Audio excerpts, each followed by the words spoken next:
breaking up news. Elon and I had a great relationship. I don't know if we will anymore. Trump, Musk, done.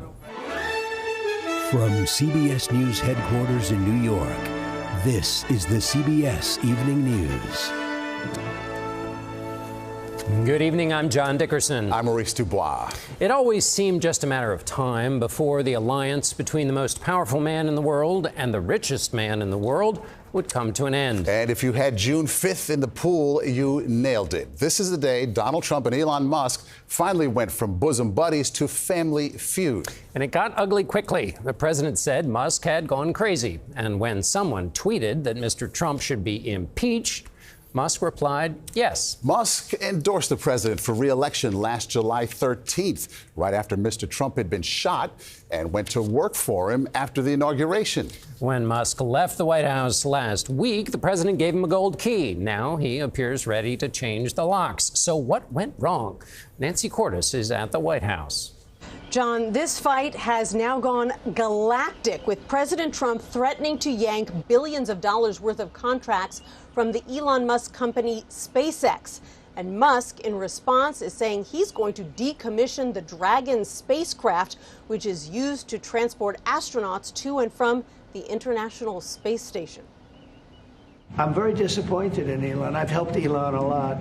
He was sitting alongside the German chancellor, but President Trump had a lot more to say today about billionaire Elon Musk, who has been bashing Trump's signature bill all week.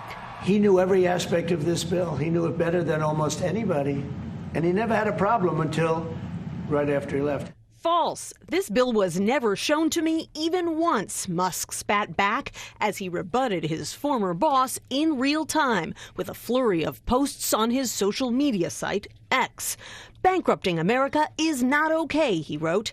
Kill the bill. It goes to very special people. The very public falling out comes just 6 days after Trump handed Musk a key to the White House, and 4 months after the two declared their bond unbreakable. I love the president. I just want to be clear about that. I don't care about that. I know. I love the president. You love the president. I wanted to find somebody smarter than him. I searched all over.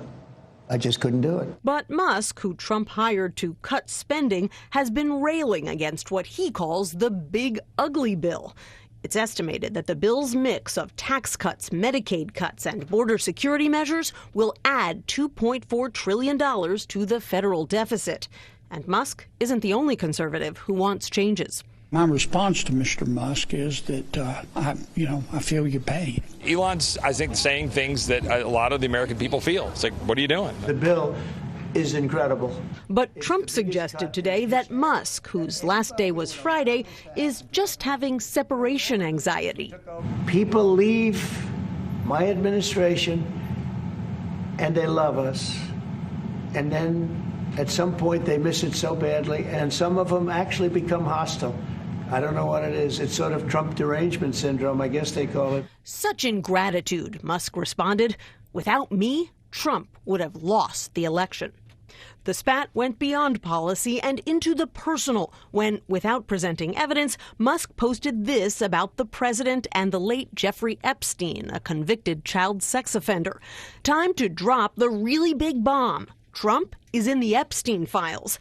That is the real reason, he said, that they have not been made public. And so far, Trump has not responded to that accusation. But Nancy, what is the fallout expected to be here? Well, Maurice, Musk is already warning Republicans tonight that he's going to be around long after Trump leaves office and that he could use his massive war chest against anyone who disagrees with him. And if Trump really does decide to cancel SpaceX contracts, that is going to have a major impact not only on the company, but on the U.S. space program as well. And Nancy, where does this leave the bill that started all this? John, all the attention is causing more and more conservatives on the Hill to say they need to add more spending cuts to the bill. But the problem is if they try to cut Medicaid even deeper, that could end up turning off moderate Republicans. And so the president had been urging them to just try to pass this bill without making any changes, but that is looking less and less likely. Nancy Cordes at the White House. Thanks, Nancy.